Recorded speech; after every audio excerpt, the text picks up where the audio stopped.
शनिवार दिनांक 30 ऑगस्ट 2025 रोजी सकाळी आमदार सरोजताई आहिरे यांच्या हस्ते मथुरा रोड ते महालक्ष्मी मंदिर या ठिकाणी भूमिपूजनाचे मोठ्या थाटामाटामध्ये उद्घाटन करण्यात आले होते।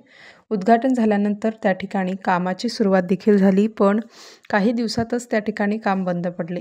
काँक्रिटीकरणासाठी लागणारे खडी, माती, डांबर देखील त्या ठिकाणी तसेच पडले असून ते खराब व कमकुवत होत जाताना त्या ठिकाणी दिसत आहे।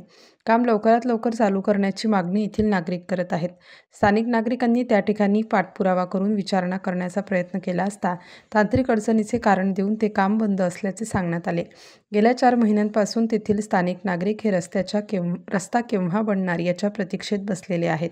त्या ठिकाणी पावसाळ्यामध्ये ठिकठिकाणी मोठ्या प्रमाणात खड्डे झाले असल्याचे दिसत आहे, जे पाणी भरलेले असल्याने दिसून येत पण नाही, त्यामुळे मोठ्या प्रमाणात लोकांना इजा झाली आहे। लहान मोठ्या जखमा झाल्या, काही शाळकरी मुलांना लागलं। रस्ता व्यवस्थित नसल्याने काही वृद्ध माणसं देखील या ठिकाणी पडलीत, तर या काही ठिकाणी गाड्यांचं देखील नुकसान झालेलं आहे। त्यासाठी लवकरात लवकर रस्ता तयार करण्यात यावा व तेथील रस्त्याचा प्रश्न लवकरात लवकर मार्गी लावा, यासाठी स्थानिक नागरिकांनी मागणीचा जोर धरू लागली आहे। हॅलो, माझं नाव अर्जुन यादव आहे। आम्ही इकडे स्थानिक लोक एवढे लोक आता लई दिवस झाले, 3-1 महिने झाले इकडं खड्ड्यांचं काम काय चालू झालं नाही। रस्त्याचं काम चालू झाला होता 3 महिन्याआधी, पण ते थांबून गेला काय कारणामुळं। आता भरपूर पाऊस पण सगळं निघून गेलेला आहे, तरी राहणारे इकडे 150-200 लोक आहे। यांचे छोटे बच्चे विचे येता जाता भरपूर पडता, म्हातारे माणूस येतात, त्यांना चालता येत नाही। प्रशासनाने थोडंसं याच्याकडे लक्ष द्यावा आणि लवकरच काम चालू करावं अशी आमची विनंती आहे। इधर रोज डेली गाड़ियाँ आती जाती हैं, 2-4 लोग हमेशा गिरते पड़ते हैं। बहुत ज़्यादा खड्डा हो गया है, जिसकी वजह से हमेशा तकलीफ होती रहती है।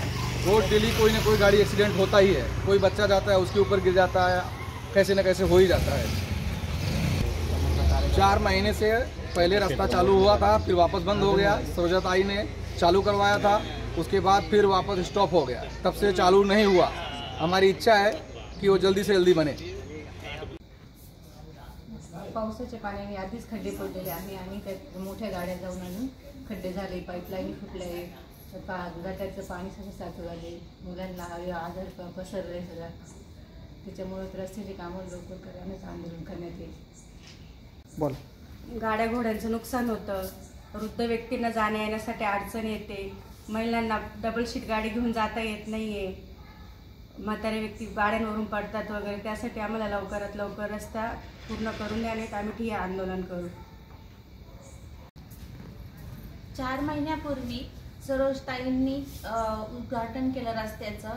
4 महिने उलटून गेले तरी अजून रस्त्याचं काहीच काम पूर्ण झालेलं नाही आहे। इथं सामान आणून ठेवलेले आहे त्यांनी, पण तरी कोणीच दखल घेत नाही। आम्हाला रोज मुलांच्या शाळेसाठी अर्धा किलोमीटर चालत जावं लागतं आणि तिथून मग व्हॅन येऊन मग मुलांना घेऊन जातात। पाण्या पावसाचं 6:30 वाजेला व्हॅन येते, तर आम्ही अजून किती लवकर मुलांना घराच्या बाहेर काढायचं।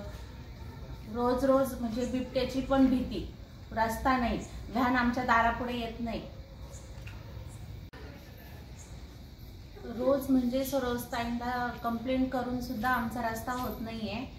इथं वृद्ध व्यक्ती आहे जे रस्त्याने येता जातात, मुलं आहे छोटे छोटे, पाय घसरून पडतात। आम्हाला सुद्धा रोज बाहेर कामासाठी जावं लागतं, कोणी ना कोणी रोज म्हणजे तिथं घसरून पडतंय, तर त्याच्यामुळं मग लवकरात लवकर आमच्या रस्त्याचं काम स्टार न्यूजसाठी ज्ञानेश्वर मोरे, नाशिक।